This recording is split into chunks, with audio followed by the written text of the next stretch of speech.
Hey, everybody, this is Dr. Shannon Crawford with 7M Culture. And today we are here with Mimi Turner, a dear, delightful friend. And she is on the Education Mountain. And she is super fascinating and has maybe 30-ish years of education experience, training, all the things. So the world is a better place because Mimi Turner is here. And when I was thinking, who do I want to represent a lot of the pivot that parents and teachers are going through and the resilience of needing to be able to teach and stay grounded and do good work in the middle of you're doing virtual, you're doing homeschool, you're doing in person, you don't know what tomorrow holds. Someone like this who is a veteran in the field, I think we can all learn a lot. So this is for educators, administrators, school board, but also I think for a lot of parents that are now suddenly becoming homeschool parents or virtual parents or juggling, and you don't know what the school district is going to do. And so I think she has a lot of wisdom, and please, please stay tuned because there's going to be a lot that she's going to share. So Mimi, how did you come into the space of education? Yeah, well, thank you first, Shannon, for having me here. It's an honor, and I'm thrilled to share what I know. I have an elementary education degree. And through that experience, I saw some things about education that I didn't think were a good fit for me. But that was the path I was on. And so I was moving into that. But once I graduated, got married, my husband joined the military and we moved to Germany. And so I didn't really have an opportunity to teach in a public school. By the time we came back to the States, I had a little girl. And just through the army, moving around and whatnot, I started homeschooling her when she was in first grade, and just absolutely fell in love with the ability to teach my own children to read, teach them about the world, take them on field trips that were just actual, family experiences, Yeah. and so I feel that homeschooling is a real foundation for me. I was able to see how children learn. I observed, of course, my own children so deeply, and could tell when they were ready to move into something new and when maybe they needed to continue learning a concept. So I really developed an ability to see where they were when they were there. And I took that and went as far as I could with it. I have three children. So by the time my youngest son was in fifth grade, I could see that he and I weren't really learning from each other well. And any parents out there can relate. I mean, my mom also did some homeschooling. Yeah, right. The ones that are like you are the hardest ones to teach, I think. But just at that time, a Montessori school opened very near our home, and they had a middle school, and he was going into sixth grade, and so I jumped on that. I had learned a little bit about Montessori, mostly at the preschool primary level, but we had never tried it. So I visited, and I was just it was life changing, really, because I saw the same things in this Montessori program that I had learned were effective. And I immediately signed him up, and he spent his sixth grade year there. And then in this particular school, and most Montessori models, if there is a middle school, it's usually a seventh, eighth grade combination. Of course, in Montessori, you group different grade levels, different age levels together, knowing that they learn from each other. Another, perfect example is seeing that in a family in homeschooling. And so certainly my son, when I was schooling my older daughters, he would sit on the floor and play with his little toys, but he was listening and he was learning, and he would ask questions about a story I was reading out loud or something. So I saw that, ability to learn from each other. And that was definitely present there. So he moved into that, and I found myself every day just thinking, well, I wonder if the teacher needs any help. I wonder if I could just go up and run copies for her. I wonder if I could just go on the field trips with them and, just be a parent helping out. And so by the time he was through his second year, I had decided that I was going to become a Montessori teacher as well. So let me pause And you. yeah. So I think that's key for some of you who may be feeling a nudge in a certain direction. Maybe that is God stirring something up, and not to just ignore that and not think, well, what do I have to offer? Or I'm not trained, or I don't have the experience, or I'm just a parent. We need parent involvement in the schools. Parents, you are so essential. The teacher is one person to the ratio of how many kids. And so please, please, please follow through if you do have a nudge toward helping out at your local school. Even if your kids aren't there, PTA involvement, the community, we need you. And so I want that to be one of those little nuggets for you to say your place is important and you have a lot more to offer than you realize. Even if it's starting with running copies or doing something basic, that heart of service will make the world of difference to a teacher. Amen. That's so true. And I had a wonderful teacher who became my mentor that drew me in and saw my interest. Classic Montessori. If you see somebody interested in something, that's a sign that they need to learn more about that. So she was, opening that up for myself as well. So I went to Montessori training and just continued to just be so struck by how well it's structured to the way people learn. And that's probably the hallmark of Montessori is that you notice what people are interested in, even as little children. They have very strong interest in things, and you just give them the opportunity to learn about those things. And what we'll find when we do that with children, we don't kind of lay things on top of them that they're not maybe ready for, is we are wired to learn.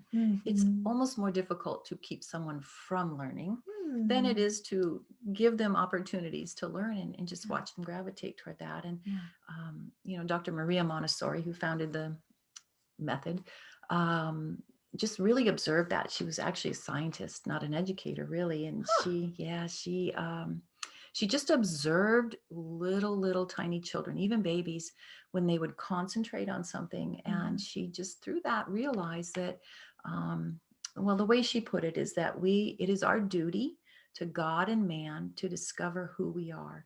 And the most important question we could ask is, who am I? And through educational opportunities, we discover who we are. And so I was able to teach in the Montessori school. And then we moved here to Texas. And yay, Texas. And I just took a little break for a while. Wasn't quite sure what my next step would be or should be. But now I find myself in another school setting that is also a little, countercultural some ways. It's definitely not a public system, but it's a homeschool academy that is a college style. So very, meeting a lot of different needs for people. Our students come twice a week. Okay. And then they do their work at home on the other 3 days, just like they would if they were in college. And it works really well for most kids, the ones who are truly motivated and have learned how they learn, which is one of my most important focuses really is to take them as freshmen. I teach in the high school level and I teach literature, but that's really just stories and all of life is a story. And so we just take stories and we learn like what's important. And all stories really are just sharing how people are, who humans are. And so we can discover a lot about ourselves through that. And that's my focus. I mean, that I really want to see my students just learn who they are and learn how to learn. And that's something that I think has not been emphasized in a lot of educational settings.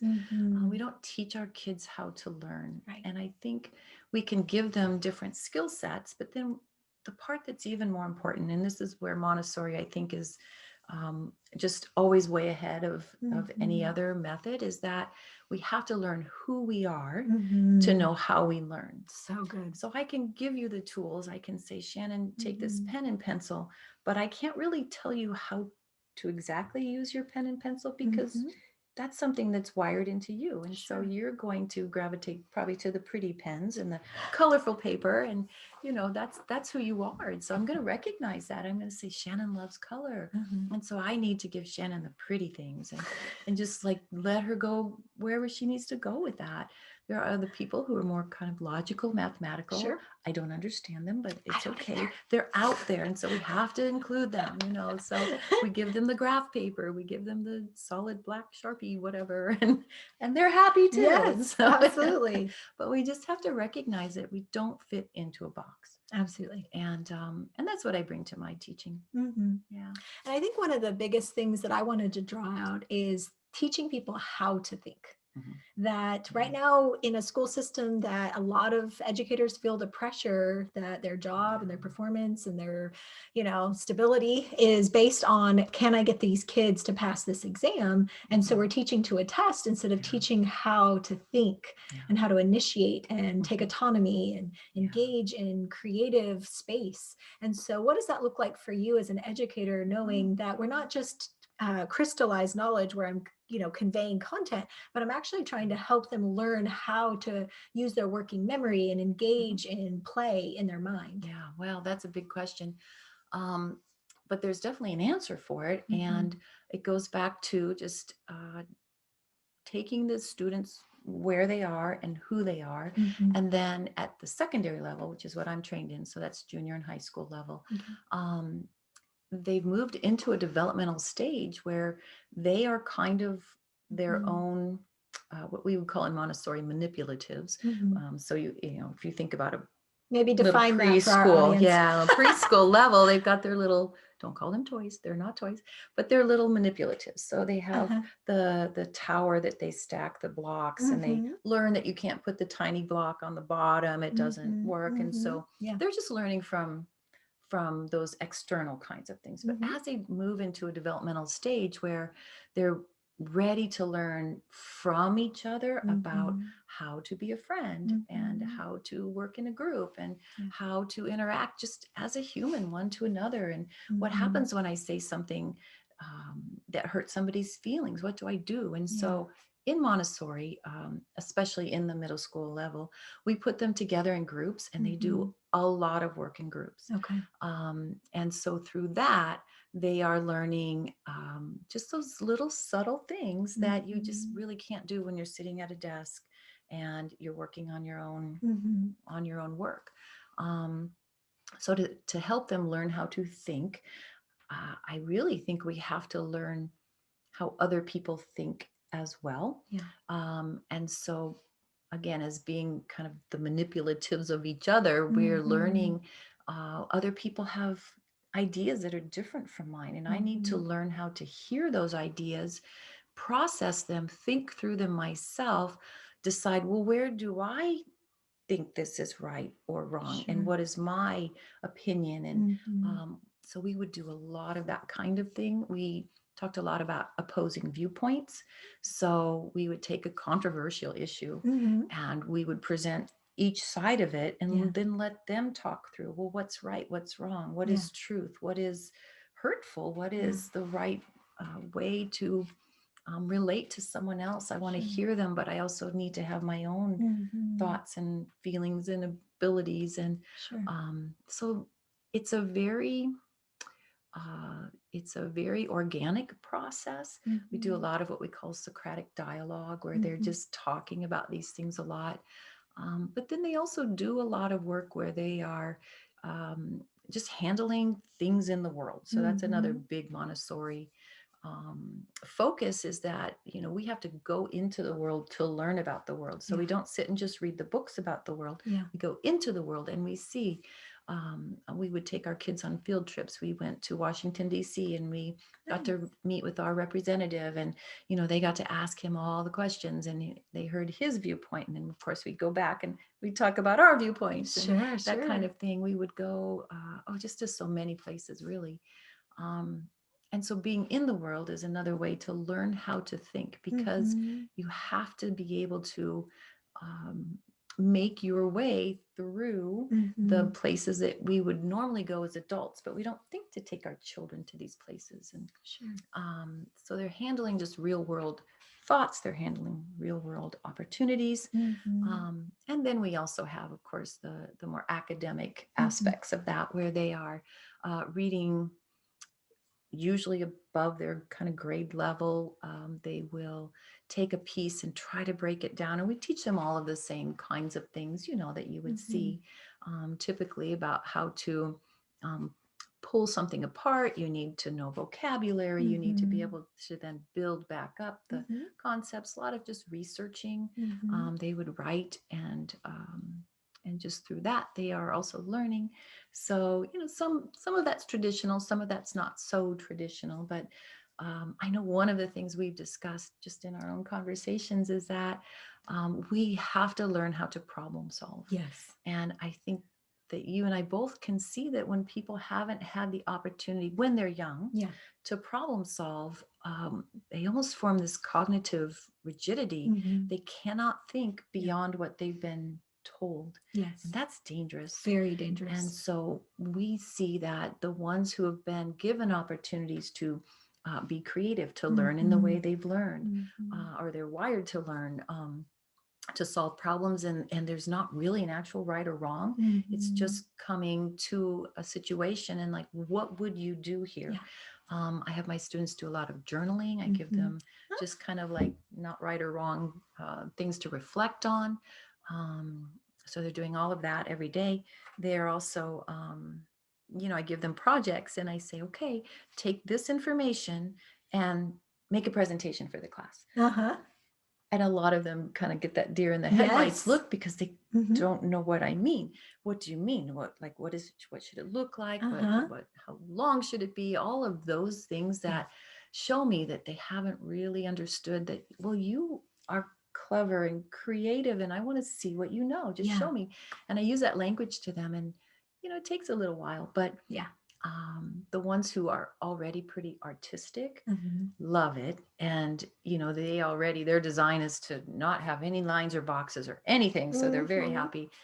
The ones who are a little more structured, it takes them a while sometimes, Yeah. but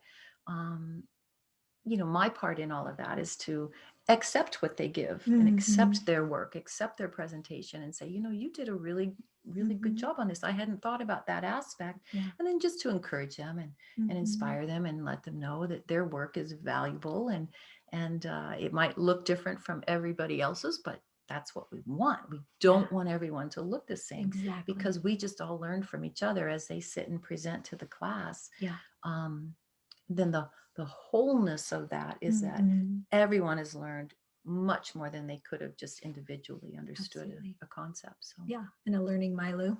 yeah, Mhm. exactly. Exactly. Yeah. And I think even as a professor, it happens a lot where I'll give an assignment and I purposely leave it kind of vague, like Mhm. here's how to win, here's your rubric, but then there's a lot of latitude, and it actually Yeah, produces a lot of anxiety. it does. And what are your thoughts Yeah. about some parents out there that might be Mhm. reading assignments? Okay, this is what you're supposed to do, and they're helping their child, and now the kid feels Yeah. anxiety because there's not a lot of linear direction, and then maybe now the parent feels Right. like, am I failing, am I doing something wrong because of the pushback from the child? How can they navigate that in a way that actually fosters creativity for the child? Yeah, well, that's a great question.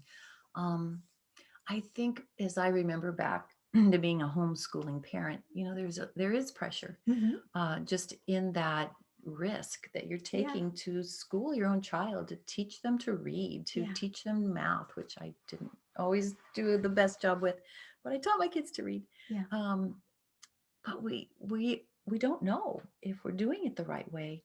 Our children are our best clue that we're doing a good job with that, because if they're happy and if they're wanting to learn, remember we said that we're Mhm. wired to learn. So if Yeah. they're looking for those opportunities to learn, then we're Mhm. doing it right. Mhm. Um, and I think that the parent can kind of set the tone for that Mhm. and just not have expectations. Most homeschooling parents were public schooled. Mhm. Most of them were. Sure.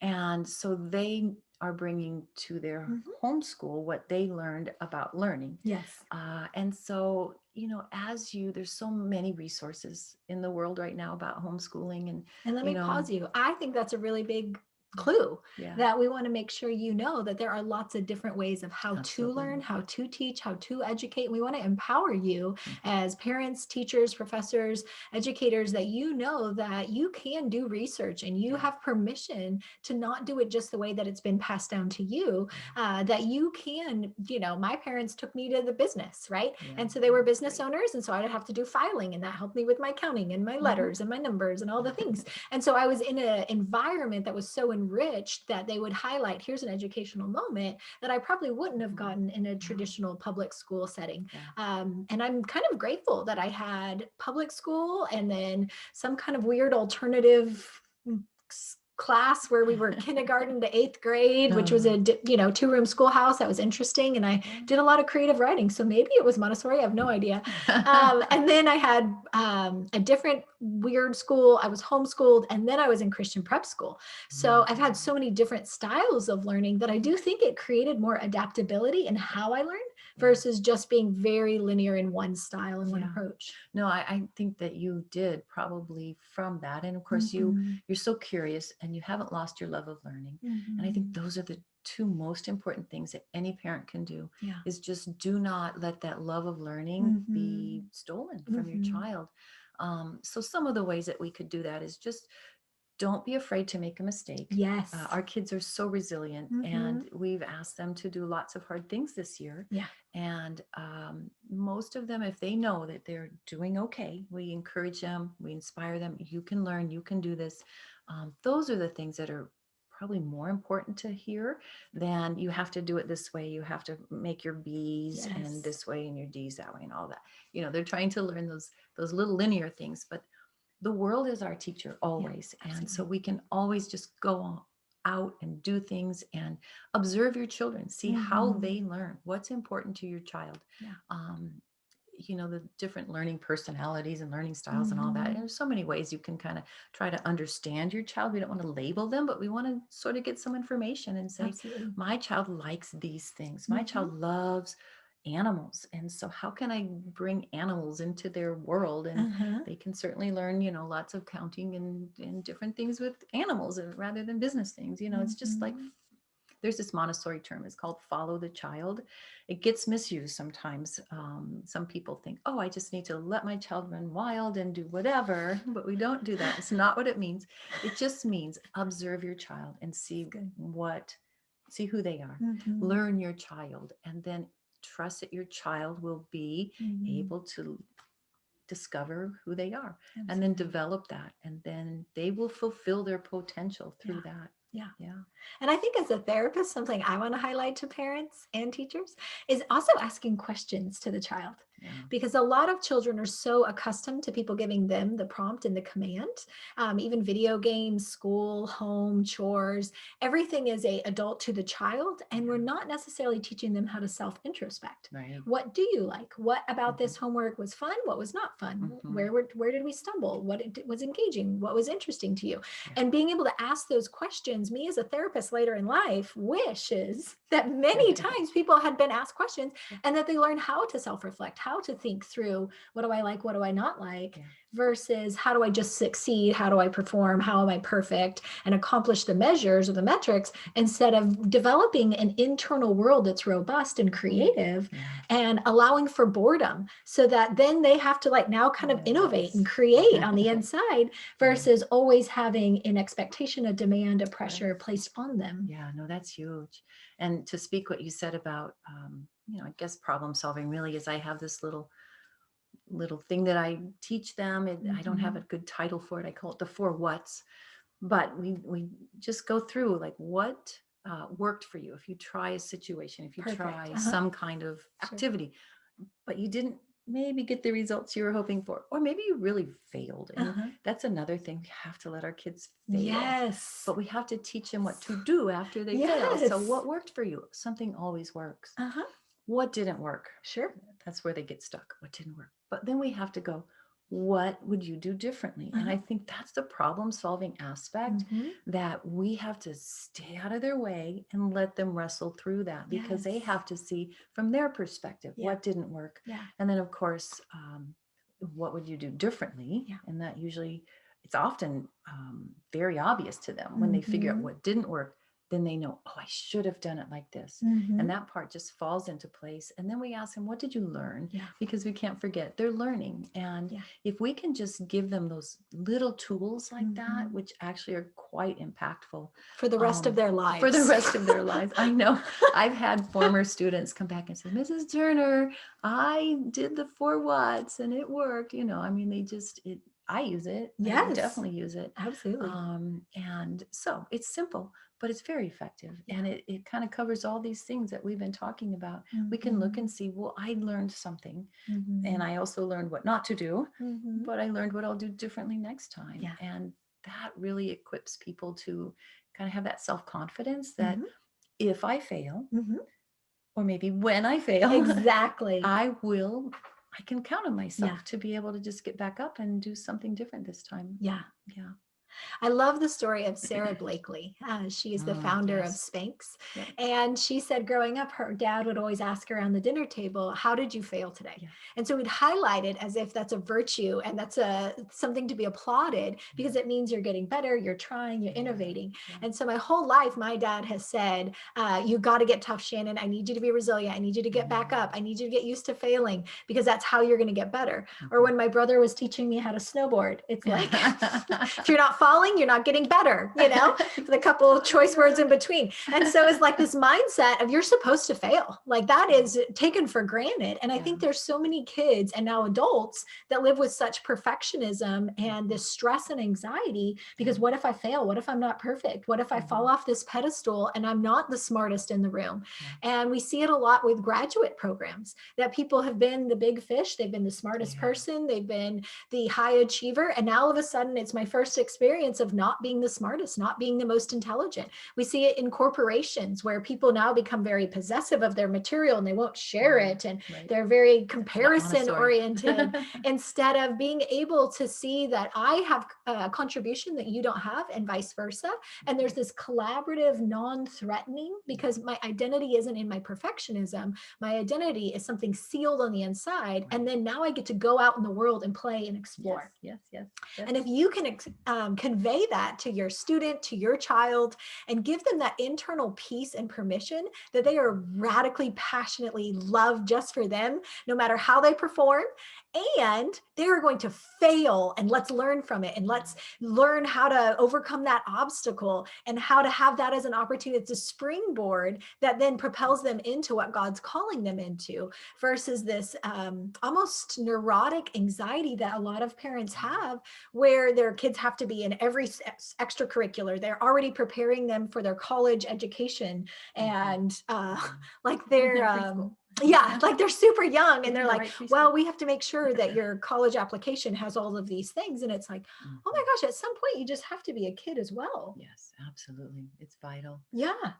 And I think that that's true whether you're a child or an adult. And our society has gotten so busy and we need just downtime, think time. That's what we call it in class. We say you need some think time.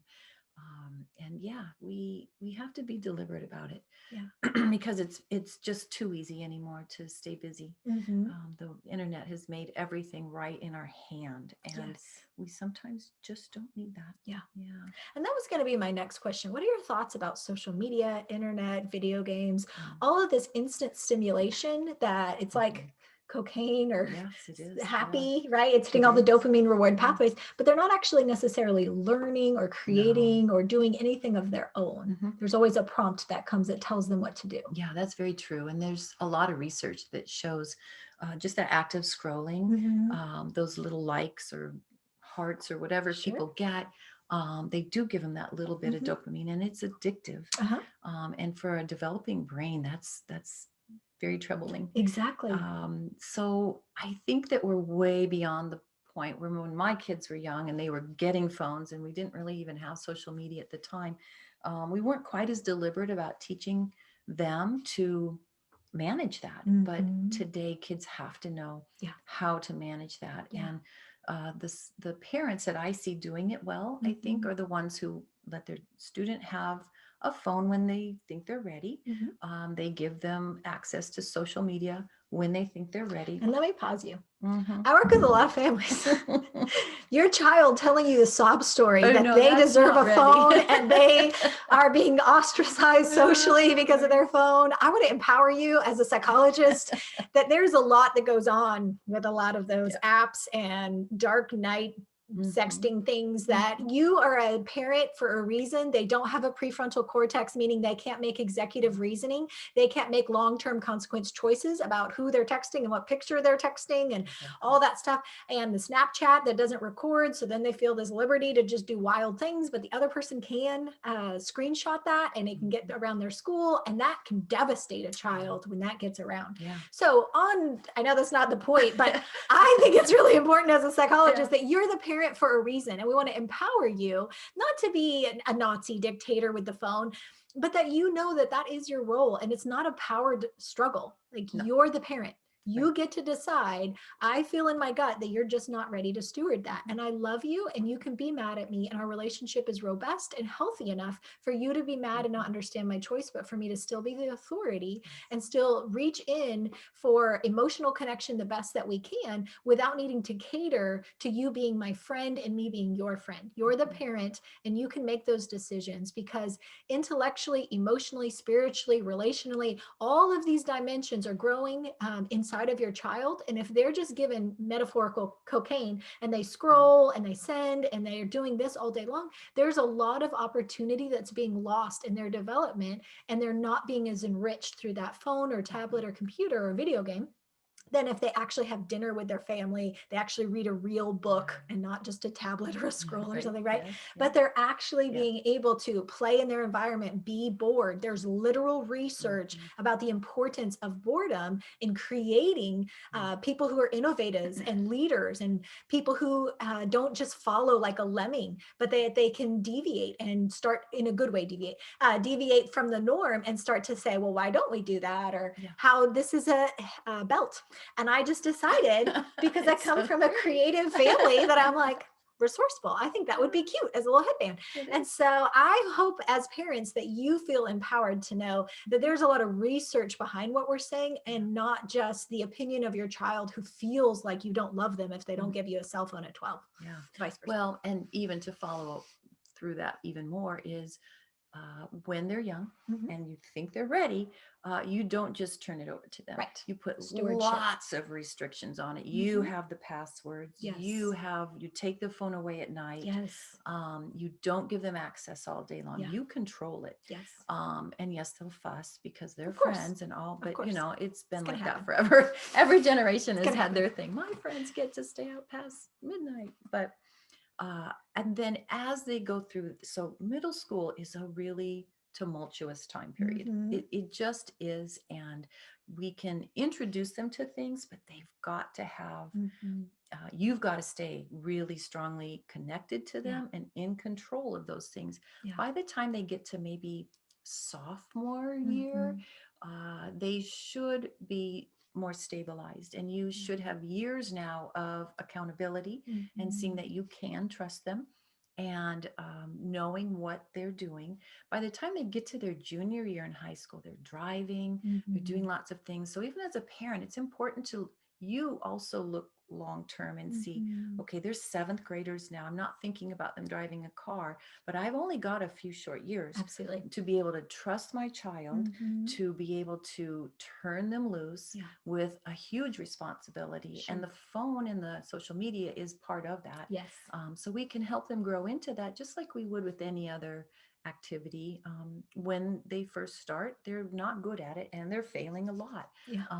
But unfortunately, failing with social media has larger consequences. And so we just have to have larger restrictions, and really, it's one of the most important areas where they need to prove to us that we can trust them. They have to earn that. And as a parent, that's, for some parents, that's a really difficult thing to do. But the long-term consequences are huge. And so we have to really stick to our guns in that situation, especially, I think. Absolutely. And I think what Mimi offers is her temperament. So I think that there's a way that you speak, your body language, your eye contact, your tone. Yeah. And I think for a lot of families, especially perhaps Christian families, they are so filled with fear. And so with fear, we tend to control and manipulate. And so we stay in this place of positional authority that I said so because I'm the parent, instead of the humility, the softness, the engagement. Like, I see you as a separate person who has worth and value, and I want to hear your perception as a child. I want to hear what's going on for you. It doesn't mean I'm necessarily going to cave as a parent, but I am going to honor and respect you. And then I'm going to show you this is how you win in this situation. And then here's the things you can do, just like a rubric. Like, here's how you can earn that trust. Here's how you can demonstrate stewardship in this area. And when you fail, which you will, we're not going to freak out. I'm not going to shame you and scold you. And right, there'll just be a natural cause and effect. And I would like to point you to Danny Silk. He has some really good resources on loving our kids on purpose and the heart behind parenting. And again, so many people are into behavior modification instead of actually yielding that heart and that will to want to choose the right thing. And when you parent from a place of fear, control, and manipulation, you're naturally creating either someone who's going to be a people-pleasing codependent, and then that, they're going to get in a lot of toxic relationships and they're going to have a lot of hard things in their road ahead. Or you're going to create somebody who is very rebellious and independent, where I don't want to listen to any authority because I don't have equity with my authority because I don't feel seen and known. So we don't want to fall into fear, control, and manipulation. But on the other side, we don't want to fall into enabling and just permissive parenting. There is a lot of research, and I can say anecdotally as a psychologist, a lot of people look back at their childhood and go, why did they let me fall off a cliff? Like, why didn't they intervene? One girl was being sexually assaulted in her home, and her parents are like, oh, kids will be kids, they're just drinking, they're just doing the thing, and blind eye, because at least they're doing it at our house. And she's looking back going, yeah, at the time I thought it was permissive and it was cool and it was fun that I had the party house. But now I actually feel very unloved and uncared about, that my parents didn't love me enough to put those safeguards in my life. And so we don't want to go to those extremes. We want to stay in the sweet spot in the middle, where you know that you are empowered. God has given you the position of being the leader, and you don't have to engage in a power struggle. And like Mimi's temperament, and I think that's one of the reasons she's so successful, it's not just the words we say, but it's the how that you present it. And when she can talk to somebody and make them feel respected and intelligent and capable, and then she gives them choices. And when you give someone choices and you create safeguards that these are choices that I'm going to allow you to have, I'm not going to take them back or guilt you or anything weird that you feel obligated to choose something else to comply with me and our relationship to be okay. Yuck. But that you have real choices that they can choose and they feel empowered. And then when they fail and that choice doesn't work out, I'm not following up, embarrassing them, because that was their little shot at autonomy. So now I'm like, okay, well, what did we learn from that? What are our 4 whats? How can we engage this? This is great. I love that you're able to fail and we get back up and we learn from it. And your face is delighting and engaging them, that now they feel like their autonomy is celebrated and it's safe to make choices different than what my loved one, what I think that they want. And I don't feel like my relationship is threatened if I assert my meanness in the relationship. And so when you can do that as a parent, especially a lot of you who are now homeschooling and engaging in roles that you're like, I didn't ask for this. Like, what is happening right now?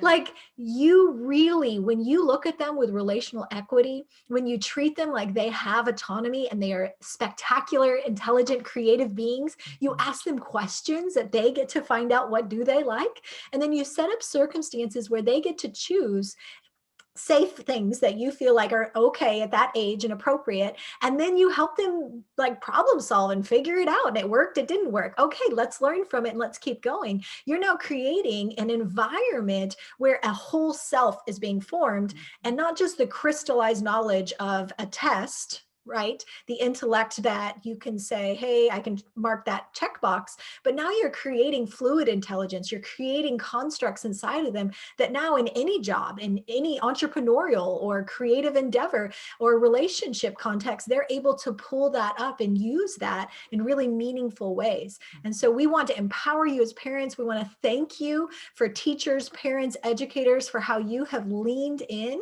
especially in a very That's been crazy year, and you've done it, and we honor you, we applaud you, we thank you for the thankless work, the 24/7 of being a homeschool parent, of being on, and you may even have a job extra to that, and the chores and the cooking and the cleaning and the family and people pulling at you a million hours a day. You are doing a great job. You showing up is important. You're doing a lot better than you think you are, and our goal today is to bless you, honor you, and then just give you a few little nuggets from a very well-versed educator who can help us go, I hadn't thought of it that way. Maybe I can research different teaching styles, or I didn't grow up with Montessori. I want to learn more about that. How can I apply some of those tools? So I hope this enriches your life. It blesses you. Please comment. We want to hear from you how this or any other topics may interest you, or just kind of keep the wheels going for you on the education mountain. We love you guys, and we'll see you at the next episode. Bye-bye.